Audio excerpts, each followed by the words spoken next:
Mazuma TV back in the building, man. What's going on, y'all? Shout out to Mazuma Nation. Shout out to the Mazuma Mob. We in the building as always, man. I hope everybody's having a blessed, beautiful, positive, productive day. I'm just chilling at work right now, man. Just enjoying my break. Back at y'all with some more boxing talk. On the road to 3K.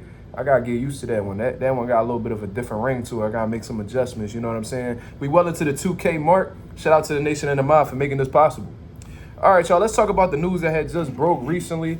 I just seen it on my timeline. Shout out to ESPN Ringside for keeping us informed of what's going on in the boxing world. And according to these reports, it seems like the unified champion at 154 pounds, Sebastian, the towering Inferno, Fundora, somebody who just came off of a spectacular win against Tim Tszyu not too long ago, has agreed to a fight with one of the biggest stars in the sport of boxing, man, the Big Fish, Errol Spence Jr., who is a former unified world champion himself, back at the welterweight division. Sebastian Fundora coming off of the biggest win of his career. Errol Spence coming off of the lowest moment in his career with the TKO loss to Terrence Bud Crawford, one of the top pound-for-pound fighters of the world. You feel what I mean? It seems like they have come to an agreement in October. You see what I mean? They're looking to make it at the Cowboys Stadium. But as of right now, it is not solidified exactly where they'll be going. But it seems like the AT&T Stadium is their number one option, and they have agreed to some point in time to fight in October. You feel what I mean? So a lot of people have been having their opinions about this, man. And in all honesty, it looks like it's a little bit of everything in terms of opinion. Some people feel like Errol Spence is deserving of it. They think it's a great opportunity for him to get back in the mix, back in the championship mix and stuff like that amongst the elite guys. Some people feel like Errol Spence doesn't deserve it and that he ultimately cut the line. You feel what I mean? But we're going to have an honest, objective conversation about it, of course. I'm gonna speak about it on live as well tonight. If I do get on live tonight, you know what I mean? We definitely going to chop it up. We're going to have a discussion. But my current reaction to the situation is I'm not surprised at all. As soon as I seen Errol Spence step in the ring after Fundora defeated Tim Tszyu, I already knew what was up. I already knew what PBC had planned. PBC is extremely calculated in how the way they move and how they match make their guys and how they set things up. This is things that Errol Spence has done multiple times in the past. He has stepped in the ring after Sean Porter's win. You know what I'm saying? And called him out for that fight, and they ultimately fought immediately afterwards. This is no different. You feel what I mean? I don't think they'll allow a fighter to come into the ring if that's not exactly what's in their plans at this current moment. Errol Spence, he felt like 147 was too much of a cut for him, and he explained that was probably one of the reasons why he had came up short against Terrence Crawford. It may be true, may not be. I do think that Errol Spence was at the welterweight division a little bit too long, and with the lifestyle habits that man had, all it did was, fuck up his situation at 47, with the partying and, the recreational things he was getting into. It just completely stunned his growth in the welterweight division. You know what I'm saying? So 154, he could add on an additional 7 pounds, feel a lot better. I even think in the amateurs, he had fought at, 152 pounds. So this is a big dude. Definitely was huge for the division, and I think that he'll fit into 154 very nicely. I do think that, in all honesty, Errol Spence, essentially cut the line. I do think that there's people in the 154-pound division that may be more deserving than Errol Spence for a chance at world titles. You see what I'm saying? But regardless, man, I guess money talks. He is one of the biggest stars in the sport of boxing. I was chopping it up with one of my guys in the group chat, and you can make a strong case that Errol Spence is one of the top 5 biggest draws in the sport of boxing.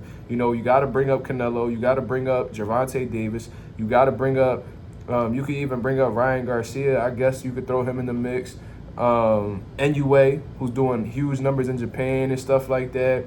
Anthony Joshua, Tyson Fury. You definitely got to mention Errol Spence amongst those names. You feel what I mean? Because Errol Spence has been fighting on pay-per-view consistently, and there's always a lot of attention whenever he gets these fights done. So there's a lot of questions as to what version of Errol Spence will show up in this fight. He did take a lot of damage against Terrence Crawford. However, he has gotten plenty of rest. You know what I'm saying? It's going to be well over a year until he fights Sebastian Fundora. Since his last bout against Terrence Crawford, he should be recovered.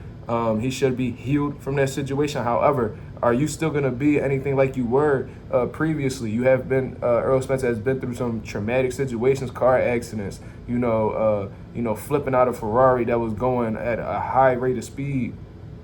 You know what I'm saying? Done knocked all the teeth out of his mouth, had to get some veneers and bro, he's been through some things, and I think he got into a car accident not too long ago. You see what I'm saying? So he's been through some unfortunate events, a series of unfortunate events, and he had a devastating beating against Terrence Crawford. That was probably one of the most dominant, performances that I ever seen at a high level.